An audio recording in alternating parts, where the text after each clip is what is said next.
I'm going to move on now to element 6. Element 6 is the element that is all about the children. As you will have seen from the SER document, the inclusion quality mark for Inclusive School Award and all our other awards is very much about having every stakeholder's voice inputted into the evaluation. This section is very much about the pupils, their behaviour, their attitudes, and their personal development. So as you can see, it's quite a lengthy element, but that's because they are the key stakeholder, that they are who we are doing everything for. So this looks very much at how the school, how the setting supports the behaviour, supports the attitudes, and supports the personal development of all pupils. Okay, so we're going to unpick each one at a time now. The first one, the keyword highlighted here is school environment in 6.1. And this is talking to the general environment across the school. So the learning environment itself in terms of how the classrooms are organised, and also the atmosphere. Is it a calm, purposeful learning atmosphere? This is where you can bring in some of your approaches. What are your expectations for the learning environment? For example, are you a trauma-informed school? Do your classrooms reflect that? Do you expect a calm and trauma-sensitive approach within the classroom? Are your expectations clearly articulated within your teaching and learning handbook? So here you're very much thinking about how does the classroom environment, how does the general learning environment reflect pupils' attitudes and learning and personal development. We have a quick question, and it's actually a good opportunity to talk about this because it refers to all the elements and all the criteria. Somebody has asked, can we quote from professional reports and inspections? Yes, of course. If you have external visits, from Ofsted, for example, and they have commented on behaviour, personal development, and you feel that that quote is a true reflection of provision in your setting, then please feel free to include that external validation in your SER document. You could also, I did mention this on last week's session, but I saw some great practice in a school recently where they had pupil quotes for each of the elements at the start. So they included in their overview commentary at the start of each element, they actually met with the pupils and asked them for their perspectives on each of the elements. And that was lovely to have their voice reflected across all 8 elements. So definitely include quotes from either other reports or, like your own school evaluation framework, your own document where you've reflected on the quality of provision. You can include references to that as well, or any monitoring and evaluation that you carry out as senior leaders, your SIP, the trust directors, anything like that. Please refer to those quotes. But again, just copy and paste, don't create extra work for yourselves. I always like to think, imagine this SER document is printed out and you cannot grow those boxes. Have that mindset, and then you won't write too much, because we are not looking for you to write an essay here. We just want you to give us a brief overview of what that criteria look like in action in your setting.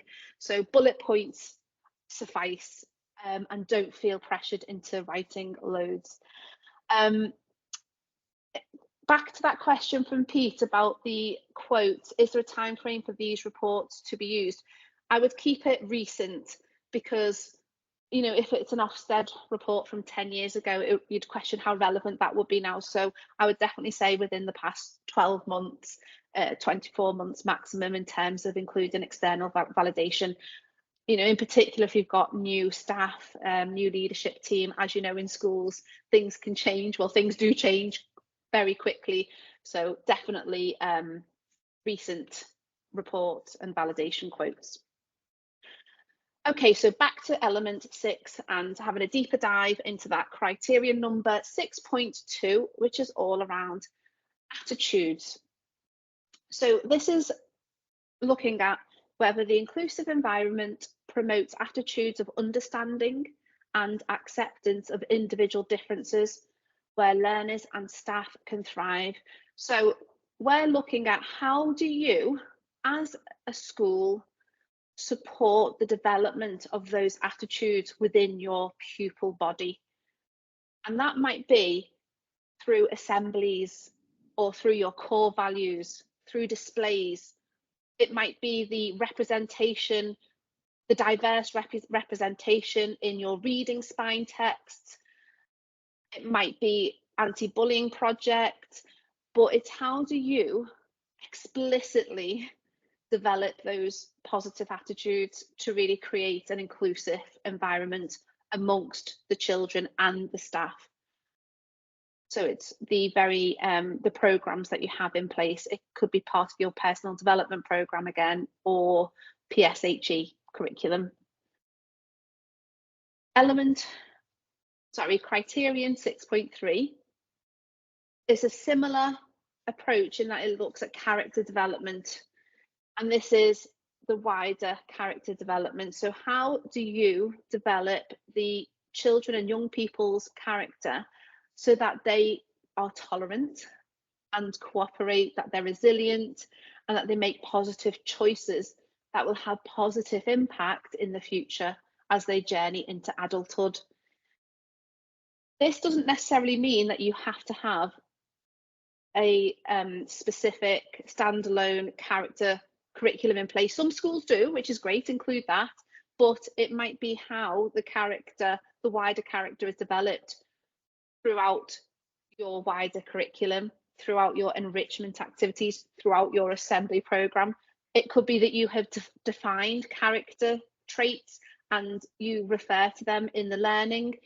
It might be that you link specific pertinent themes that affect your local community and you link that into your personal development program so that children and young people develop character traits that will really support them in their futures in their specific local area or within their specific needs, individual needs. So we're looking at character development across the curriculum in the broader sense, and you can refer to which aspects you feel best support their wider development.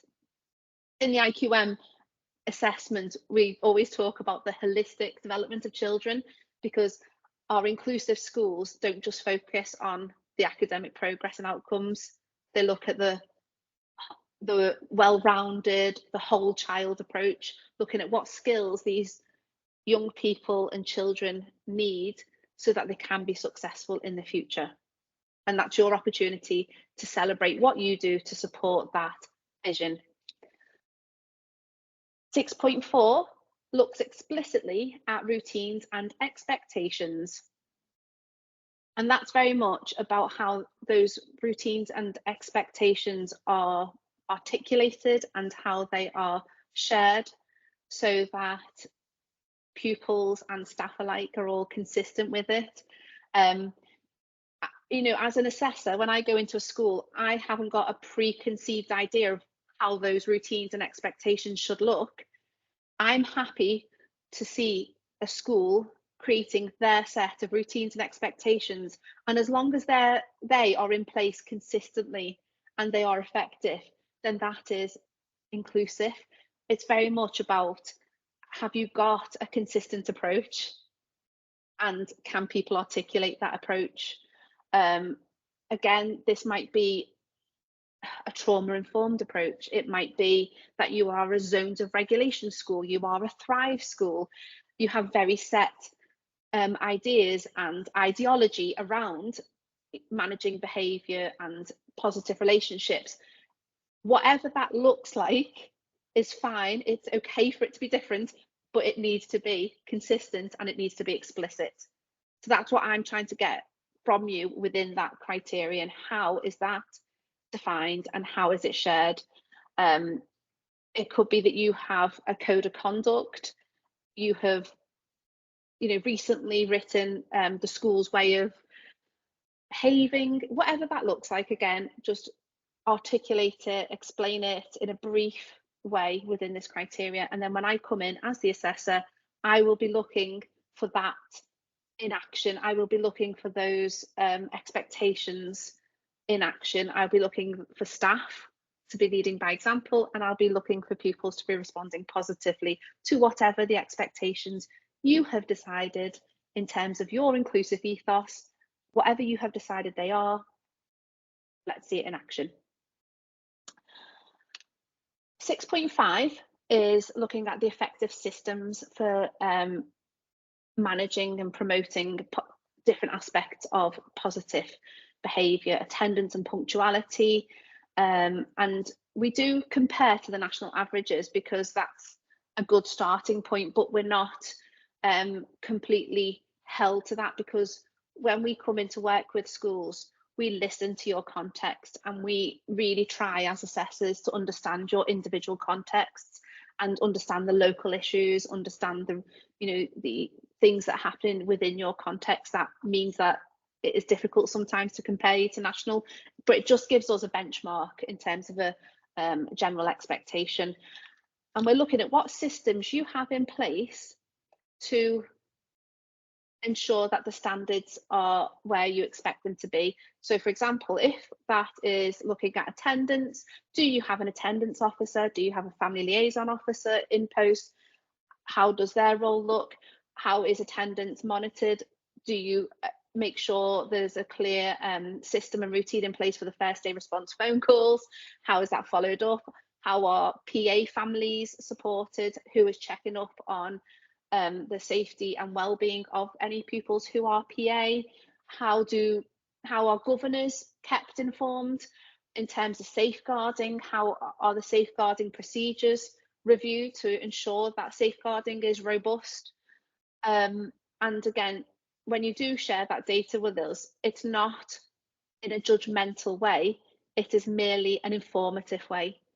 We want to understand your context, and this process is a very much open, non-judgmental process.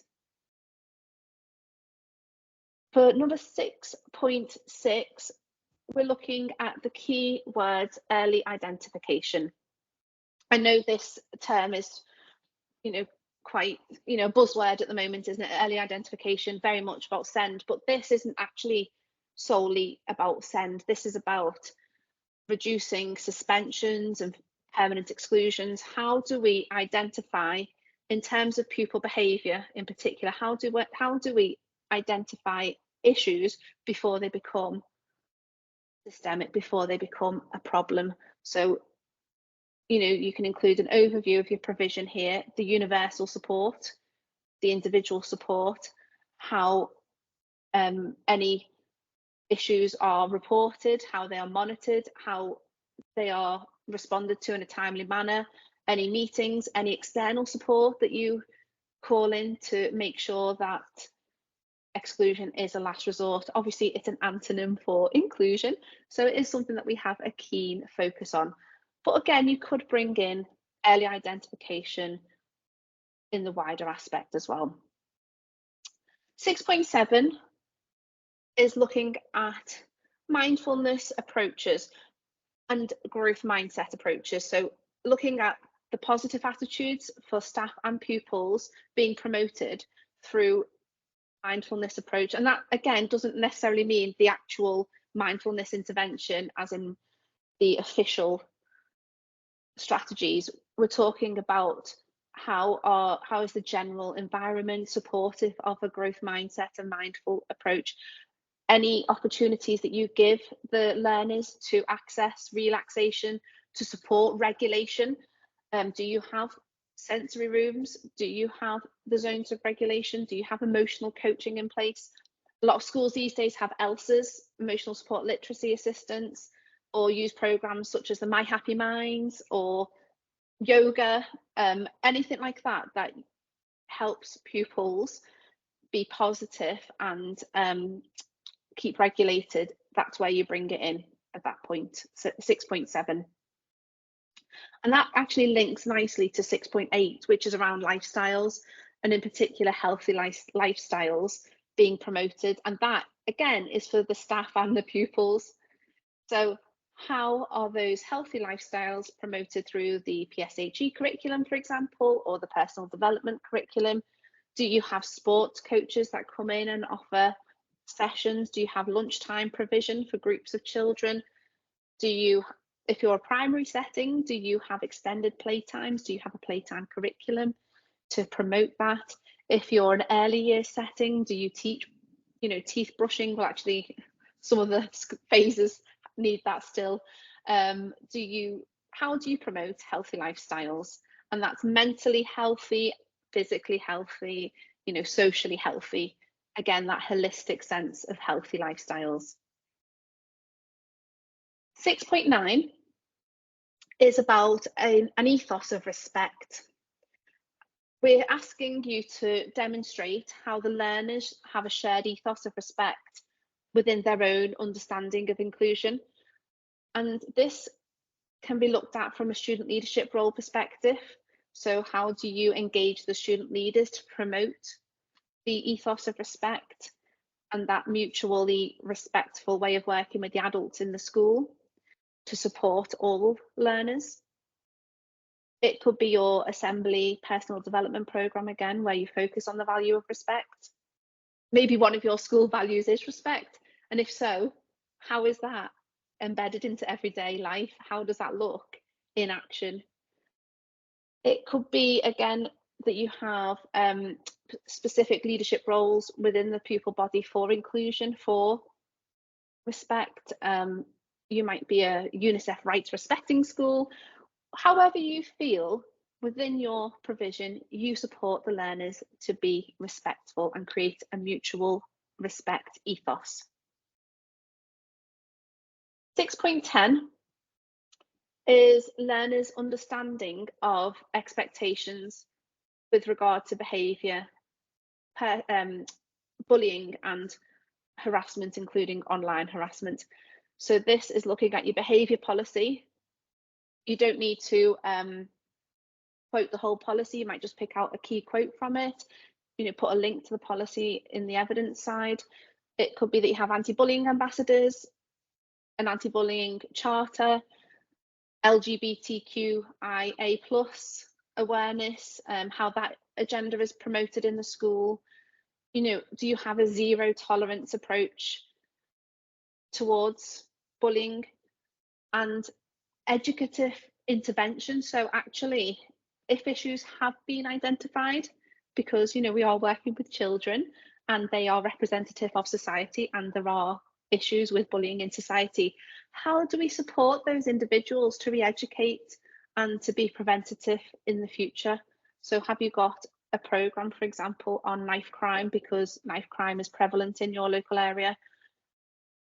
You can bring in areas that you might mention in other elements in the SER document. And I think Kevin said this on his first session, but it's fine that you are repetitive, because that shows real cohesion towards inclusion, that you have got the same approach and similar ethos coming across the 8 elements. Okay. After 6.10, we're looking at 6.11, which is key personnel. This is where we want to know how the learners can find out who they need to talk to discuss any issues related to inclusion that they may have. So who are the key adults in the school, and how do the children know how to access them? This might be that you have your safeguarding display in the main reception area, in classrooms. Have you got areas on the website where you refer to the key staff? Do the children know who to talk to? And as part of your preparation for the IQM assessment, if you are carrying out pupil voice and carrying out your own evaluation, make sure you ask that question in it. Ask the children, if you did have an issue with somebody calling you mean names, who would you go and talk to? If you did have a problem with something that had happened outside of school, who do you think is the key person in school you could talk to? So how do you make children aware of who to talk to and what support is available? 6.12 looks at the support available for different needs within the cohorts and allowing all children to access support fully. So that might be very much the SEN support or support for the pupil premium children. It's explicitly showing that there are different layers of support for different children within the cohort, and that you are aware of the different needs, and therefore you have preempted that by offering a range of support to look at that individual level. 6.13 focuses on aspirations. So a lot of our schools have high proportions of children who live in deprivation. A lot of our IQM schools are in areas of high deprivation. That aspiration is even more pertinent in those contexts. So how, as a school, do you instill those high aspirations in your learners to really develop that self-belief and have ambitious goals? When I do pupil voice on the assessment day, a little tip in case I'm coming into your schools, I always ask the children, what do you want to be in the future? What are your future aspirations? And I ask that from early years up to college age children. I ask that of all children. How do you link with external agencies to support and enhance aspirations within your school community? Have you got a careers curriculum? And if so, how does that link to raising aspirations? It could even include the work that you do with parents. Aspirations are usually cyclical, aren't they? Low aspirations. So working with parents and carers and the community helps break that cycle of low aspirations. So you can bring in, again, the other elements to evidence this criterion. So that, again, in a nutshell, is element 6. Now there is an opportunity for you to ask questions, and I can take a breath because I've just been talking at you all that time. So I really appreciate everyone listening really attentively. Has anybody got any questions about element 6 at all?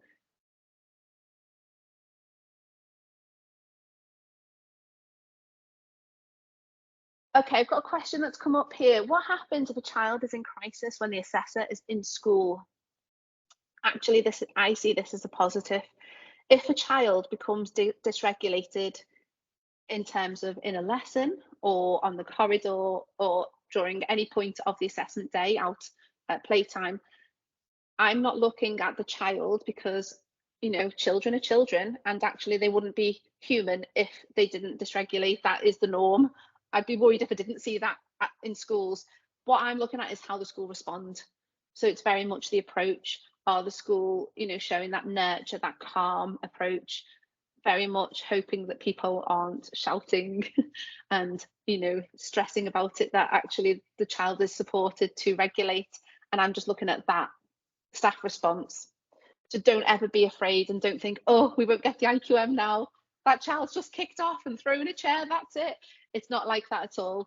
We understand that these things happen, and we're very much just looking at what you do about it to support the children. We have the children at the heart, just as you should. So we're very much on the same page with it. Any other questions? No? Well, we'll move on to the final bit, which is just a quick tips section. For element 5, the tip there is give specific detail, because you will have specific systems for assessment, and always reflect on the ongoing impact. You might know the analogy of weighing a pig. Don't just keep weighing the pig to weigh it. What's the purpose of weighing that pig? What you're trying to achieve? So what is the purpose of assessment? What do you do with that data? And how does that inform planning, and how does that inform next steps? For a successful IQM assessment, we're very much looking at schools that are constantly reflecting on all data, whether that be the school development plan priorities or pupil voice. And in fact, I didn't talk about that before, so that's a good point. Within the assessment, don't forget that you do collate parent voice, staff voice, pupil voice. How do you use that data as well? But yeah, so how do you constantly reflect and evolve? And talking about evolving, element 6's tip is around evolution and reflection.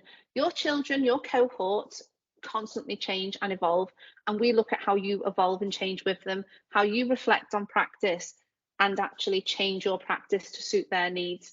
You know, we don't want rigid, we've been doing this for 10 years and we will make sure everyone responds to our systems and approaches. We look at, right, these children, these are the issues, this is what we do to support their personal development and behaviour.